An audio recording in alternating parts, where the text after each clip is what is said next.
Hujambo na karibu katika J24 Hours Channel. Tuelekee huko Mashariki ya Kati ambapo kwa mara ya kwanza makombora ya ballistic ya Iran yamefika Diego Garcia. Mzozo kati ya Iran, Israel na Marekani umechochea taharuki kubwa duniani, hasa baada ya mashambulizi ya hivi karibuni yaliyohusisha matumizi ya silaha za masafa marefu kufika maeneo ya mbali kama katika kituo cha kijeshi cha Diego Garcia katika Bahari ya Hindi. Kwa mara ya kwanza Iran imeripotiwa kurusha makombora ya ballistic dhidi ya kituo cha kijeshi cha Marekani na Uingereza kilichopo Diego Garcia.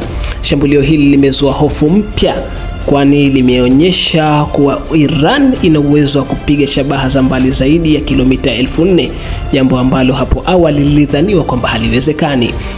Jeshi la Israel IDF limetahadharisha kuwa makombora yaliyotumika kupiga Diego Garcia yana uwezo wa kufika miji mikuu ya Ulaya kama vile Berlin na Paris, hivyo kuchochea hofu kubwa.